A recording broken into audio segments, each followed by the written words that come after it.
Students आज हम पढ़ेंगे diffusion of gases through the respiratory membrane. कहता है oxygen and carbon dioxide move across the respiratory membrane between the alveoli and the pulmonary capacity by diffusion.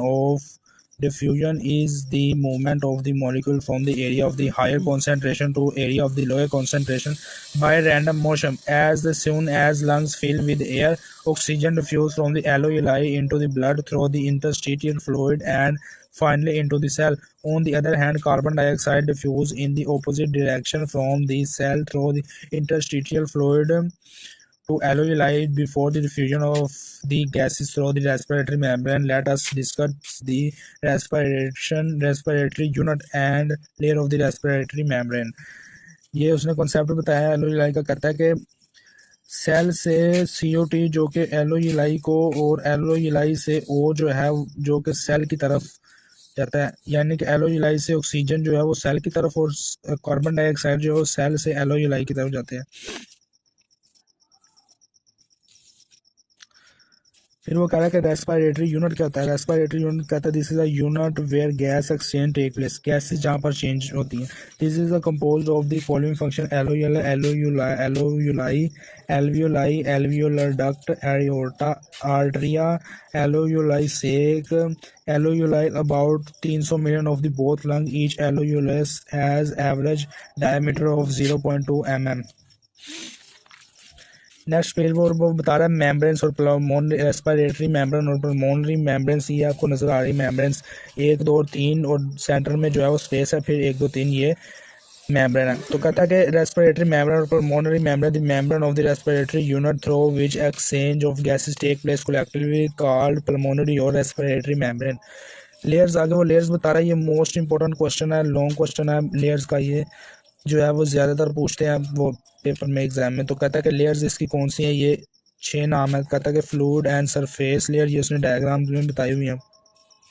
एलोयुलाई epithelial layer, epithelial basement membrane layer, interstitial space, capillary basement membrane layer, capillary endothelial layer. फिर कह रहा है कि respiratory membrane thickness जो है वो 0.2 से 0.6 के दरमियान होती है। Each layer of the respiratory membrane extremely thin and thickness of the respiratory membrane area is about 0.2 से 0.6 तक। बच्चों नेक्स्ट उसने बताया कि डिफ्यूजन ऑफ ऑक्सीजन और डिफ्यूजन ऑफ कार्बन डाइऑक्साइड। ये बताएगा, देखते हैं क्या कह रहा है। कहता है कि diffusion of oxygen from alveoli into the pulmonary blood. तो कहता है कि partial pressure of the oxygen into the alveolus is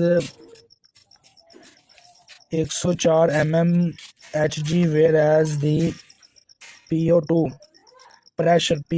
pressure of oxygen of the venous blood entering the capillary is an average 40 mmHg. Since a large amount of O2 has been removed from the blood as it passes through the peripheral tissue, the interstitial initial होता है शुरू में initial pressure difference the causes oxygen to diffuse into the pulmonary capillary is 104 minus 40 is equal to 64 mm of Hg. फिर वो कहता है कि diffusion of the O2 from the capillary into the interstitial fluid. कहता है कि partial pressure of the O2 into the arterial end of the capillary is about 95 mmHg, while in the interstitial fluid it is 14 mmHg, whereas the O2 diffuse from the arterial end of the capillary into the interstitial fluid. Diffusion of O2 from the interstitial fluid into cell। कहता है the partial pressure of the O2 in interstitial fluid, यानी कि आंतों में interstitial होता है आंतों के fluid, is about the 14 mm of Hg, while that is in the cell is 23 mm of Hg, whereas the O2 diffuse from the interstitial fluid into the cell। Next page पर वो बता रहा है कि डिफ्यूजन ऑफ कार्बन डाइऑक्साइड का जो है वो डिफ्यूजन कैसे होती है। ऑक्सीजन में जो थी वो पहले वो बता रहा है कि ऑक्सीजन जो है वो डिफ्यूज़ होती है, diffusion of oxygen from alveoli into pulmonary blood. कहता है कि कैपिलरीज में एलोयुलाई से पल्मोनरी ब्लड में जाती है, फिर जो है वो कैपिलरी से इंटरस्टिशियल में जो है वो हरकत करता है, और फिर जो है इंटरस्टिशियल से सेल्स में। जबकि जो कार्बन डाइऑक्साइड है उसका कहता है कि पहले जो है वो सेल से इंटरस्टिशियल फ्लूइड में, फिर इंटरस्टिशियल फ्लूइड से कैपिलरी में, फिर कैपिलरी से जो है वो एलोयुलाई में। तो देखते हैं क्या कहता है, diffusion of CO2 occur in the opposite direction of the oxygen, it diffuse from the cell interstitial to alveoli. फिर कहता है कि in diffusion of CO2 from the cell into interstitial fluid, कहता है the partial pressure of the CO2 with in cell is 46 mm of Hg, while it is pressure in the interstitial fluid 45 mm of Hg. Thus, it diffuses from the interstitial fluid.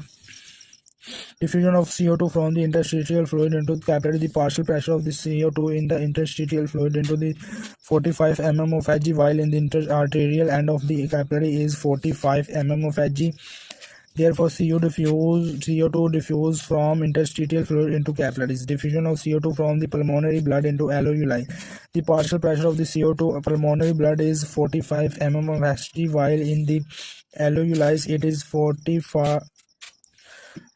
mm of Hg. So CO2 diffuse from the pulmonary blood into the alveoli.